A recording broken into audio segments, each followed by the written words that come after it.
Welcome, class 10th, physics, magnetic effect of electric current, lecture 11। तो ये NCERT text book questions हैं, जिसका पहला क्वेश्चन आपकी स्क्रीन के ऊपर है। तो फर्स्ट क्वेश्चन है, which of the following correct, describe the magnetic field near a long straight wire. तो मैग्नेटिक फील्ड जो एक करंट कैरिंग कंडक्टर है, कौन सी स्टेटमेंट जो उसे करेक्टली डिफाइन करती है? पहली है, a field consist of straight line perpendicular to the wire. Field जो होगी स्ट्रेट होगी और परपेंडिकुलर टू द वायर होगी। दूसरा है, the field consist of straight line parallel to the wire.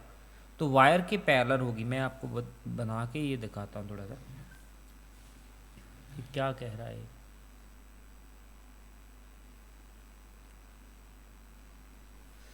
तो ये एक वायर है, पहली कंडीशन में कह रहा है कि ये मैग्नेटिक फील्ड ऐसी होगी, ऐसी, इसके बिल्कुल परपेंडिकुलर। दूसरी बार कह रहा है कि मैग्नेटिक फील्ड ऐसी होगी, इसके बिल्कुल पैरेलल। तीसरी बार, the field consist of radial lines. तीसरी बार कह रहा है कि फील्ड जो है वो रेडियल लाइन ऐसे बनाएगी, ऐसे होगी फील्ड इसकी। ए field consist concentric circle, sorry ये फोर्थ वाला है। थर्ड वाला है कि रेडियल लाइंस ऐसे, ऐसे, ठीक है। तो फोर्थ वाला है ये वाला कि एक इधर से एक इधर से ऐसे, ठीक है। तो ऐसे मैग्नेटिक फील्ड लाइंस बनेगी। तो आपने जब मैंने आपको ये कंसेप्ट करवाया था तब एक डायग्राम आई थी, वो ऐसे ही बनती है ये फोर्थ वाले पार्ट की तरह। तो इसका आएगा, the field consist the concentric circle centre on the wire, ठीक है जी। तो ये हमारा जो है कोसेंट्रिक सर्कल वाला डी ऑप्शन वो करेक्ट है, ठीक है जी।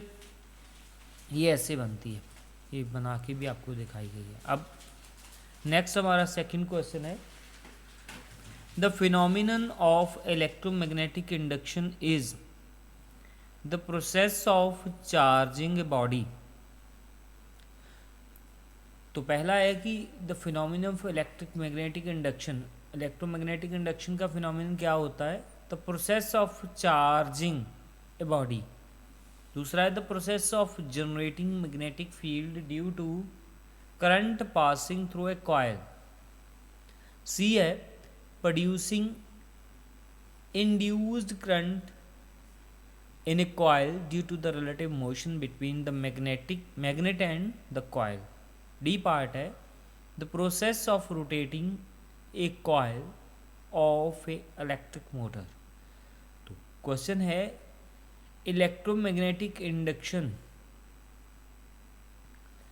का प्रोसेस क्या है, फिनोमिनन क्या है, इलेक्ट्रोमैग्नेटिक इंडक्शन कैसे प्रोड्यूस होता है, इलेक्ट्रोमैग्नेटिक इंडक्शन कैसे होता है। The process of charging body, जब बॉडी को चार्ज करते हैं तो इलेक्ट्रोमैग्नेटिक इंडक्शन प्रोड्यूस होता है। नहीं जी, चार्ज करने से इंडक्शन नहीं होती है, चार्जिंग तो वैसे इंडक्शन का मतलब होता है कि किसी बॉडी को बिना टच किए उसमें मैग्नेट चला जाए। मीन्स उसमें एक बॉडी ये है, एक बॉडी ये है, इसको टच नहीं करवाना है तो इसकी फील्ड इसमें चली जाए, ठीक है। इसको इलेक्ट्रोमैग्नेटिक इंडक्शन बोलते हैं। The process of generating magnetic field due to the current passing through a coil. तो इसको कह रहा है, बाकी सब ठीक था कि magnetic field generating the magnetic field generate होगी, बट कैसे होगी? Current passing through a coil. तो करंट कॉइल के थ्रू पास होगा। तो ये बात नहीं है कि करंट कॉइल के थ्रू नहीं पास होगा। The producing induced current in the coil due to the relative motion between a magnet and coil. तो मैग्नेट एंड कॉइल के बीच में रिलेटिव मोशन होगा, ठीक है। तो करंट जो है इंड्यूस होगा, ये बिल्कुल सही बात है, ये वाली बात सही है। आगे डी पार्ट है, the process of rotating the coil and electric motor, ठीक है। कॉइल का रोटेट करना इलेक्ट्रिक मोटर में, इसमें induced current magnetic induction, electromagnetic induction जो है प्रोड्यूस होगी, नहीं। सी वाली ऑप्शन जो है वो ठीक है, ठीक है, तो इसका आंसर सी आएगा। आगे है हमारा question number 3, the device use to producing electric current is called, जो, तो इसको तो बिल्कुल सही बात है, जनरेटर बोलते हैं उसे, जो करंट प्रोड्यूस करता है, इसको बताने की विकल्प। वैनोमीटर तो करंट की डिफ्लेक्शन बताता है। अम्पियर मीटर जो एम मीटर है वो करंट कितना कंज्यूम करता है चीज़ वो बताता है। मोटर तो करंट लेती है फिर रोटेट करती है, तो करंट, ये तो करंट गेन करती है, ये करंट इंड्यूस करती है, इसमें से करंट निकलेगा जनरेटर में से, तो generator is the correct option. आगे है the essential difference between the AC generator and DC generator is, तो AC generator and DC generator में क्या डिफरेंस है? तो डिफरेंस थोड़ा सा ही इसमें जरूरी डिफरेंस है कि एक में स्प्लिट रिंग होती है, दूसरे में स्लिप रिंग होती है, रिंग्स का डिफरेंस है। Generator has electromagnetic while DC generator has permanent magnet, दोनों में परमानेंट मैग्नेट होते हैं। DC generator will generate a high voltage, तो ये भी कोई बात नहीं हुई। AC generator will generate higher voltage, ये भी नहीं कोई बात हुई। Generator has slip ring while the DC generator has a commutator, ठीक है, तो इसमें सब स्लिप रिंग्स होती हैं, इसमें स्प्लिट रिंग होती है, कम्यूटेटर उसको बोलते हैं। तो इसका डी ऑप्शन जो है वो करेक्ट है।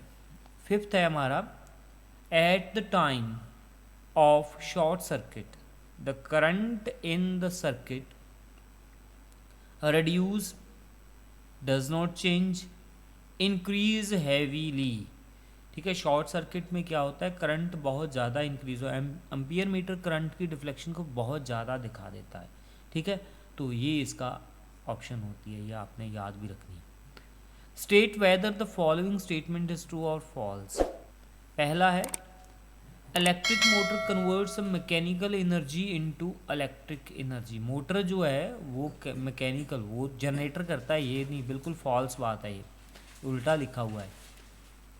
The electric generator works principle of electromagnetic induction, हाँ, जनरेटर इलेक्ट्रोमैग्नेटिक इंडक्शन की प्रिंसिपल पे ही वर्क करता है, ये ठीक है, तो ये रॉन्ग थी।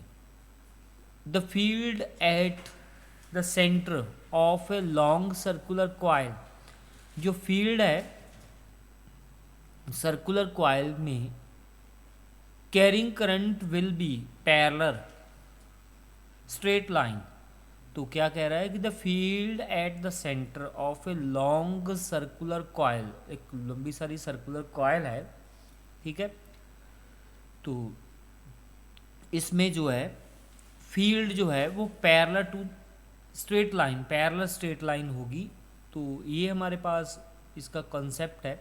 तो long circular coil has a long solenoid, the magnetic field lines inside the solenoid is parallel lines, तो ये एक सोलेनॉइड होता है ऐसे,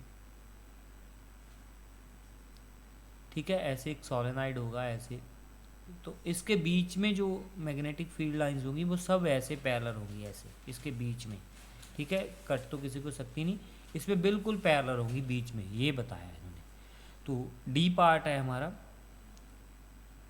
ए wire with a green insulation using the, नहीं रेड होती है ना, ग्रीन नहीं होती है, रेड होती है, तो ये रॉन्ग है, ये इंसुलेशन वायर, ठीक है, लाइव वायर रेड होती है, ग्रीन नहीं होती है, live wire is a red insulation cover, ठीक है, तो अर्थिंग होती है ग्रीन, तो इसलिए ये रॉन्ग हुआ है, तो साथ में आपको बताया भी गया है क्यों रॉन्ग है, ठीक है। तो ये हमारे 6 क्वेश्चन थे जो पहले लेक्चर में हमने कवर किए, MCQ टाइप, ट्रू फॉल्स। अब 7 क्वेश्चन से हम नेक्स्ट लेक्चर में मिलेंगे। ओके बेटे, गुड लक, टेक केयर।